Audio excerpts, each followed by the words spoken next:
Yo peeps, so as it turned out, Zelda DLC news came out, and after taking a quick survey of the internet, people are not happy about this, or at least some people are not happy about this. I think this is a much more even divide than usual. But in this video, let's try to take a second and try to understand what's going on in this particular situation. Why do people hate the Zelda DLC news announcement so much? Ultimately, I think there's two reasons going into this. The first is very simple. It's misinformation.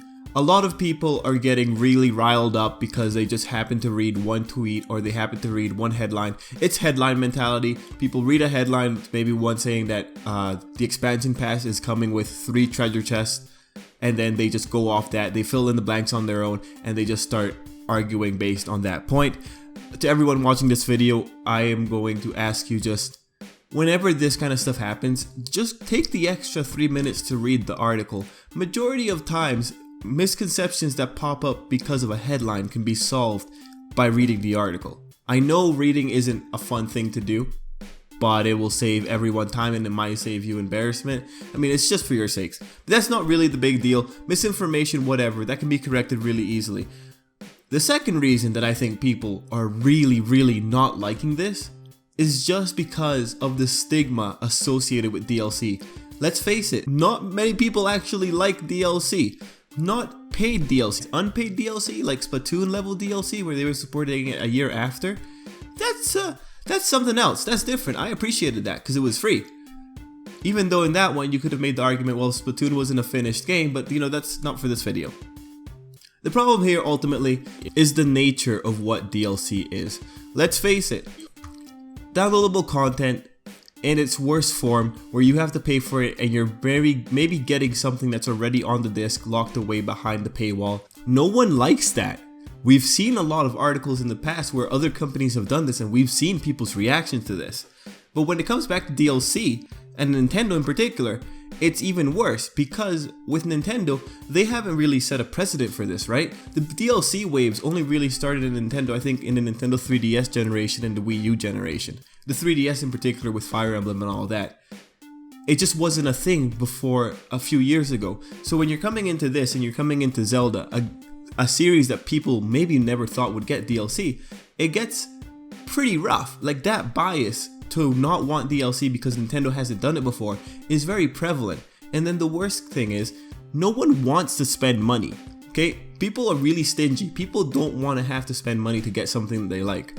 It's one thing to buy a game, that's whatever, that's been the model for the past couple of years, or since whenever you start playing video games. The model is you buy a game, you get to play it. Now it's you buy a game and then you have the option of buying additional content to continue playing in that game. This content isn't packaged with the game, and to get it you have to buy it, which ultimately means more money out of your pocket. This DLC that's coming is going to be content that's not inside of the Zelda game, and then this causes a second aspect of the DLC stigma to raise up. You're not buying a complete game. This is the argument that a lot of people will use when they have to fight against DLC. We're buying an incomplete product. And look, there's a lot of really faulty logic coming in with that particular approach. As far as I'm concerned, and this is the opinion I take into the majority of things when it comes to DLC, I don't think any game is by any means complete. No game that's ever been released, no big game that's ever been released is ever complete. And my reason for saying that is, when you're in the middle of the game development process, you have to deal with a lot of deadlines, and you have to deal with a lot of corporate pressures. Some games are big enough that they can put off a deadline indefinitely, and we've seen that with Final Fantasy and Square Enix in general. But when it comes down to it, there's a deadline, and when that happens, things are going to get rushed and content is going to be cut. When content is cut, the original vision of what that game could have been is effectively compromised, and at that point is when I think the game becomes incomplete. Now, when it comes to the actual, I guess, consumer mentality of when a game is complete or incomplete, my perspective is, if I can go through a game and I don't need to buy the DLC to beat the game and get the majority of the experience, it's probably a complete game. Anything that comes after that is just an extra tack on that people realized, hey, this might be really cool if we had it.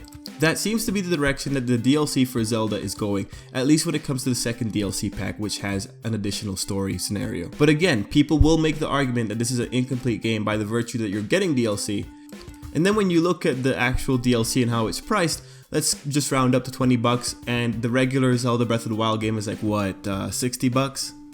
You're pretty much paying for a third of the game. You would want to believe that the content in the DLC has at least a fourth worth of the content of the original game. I mean, that's a really logical way of looking at it, but chances are that's not going to happen. And when people realize that, they might be kind of worried about it. A good portion of the comments might be just the worry that is the 20 bucks going to be enough for it. Personally, if I'm paying 20 bucks for this and I'm doing it primarily for the additional storyline, I want to be able to sink hours into that storyline. I want that storyline to take me all over the place, man. Make it worth my money. And that's ultimately what it comes back to, right? Is it worth the money to get that DLC? Now, I think this could be a good thing, but overall, the problem here is that downloadable content is not viewed in a favorable light. The best kind of downloadable content is free downloadable content, and when it's not, once money's being taken, it gets kind of messy. Now, Nintendo has been spending years on this game. They had a team of, I think, 300 at peak working on this game at one time. Their cost for making this game is undoubtedly high.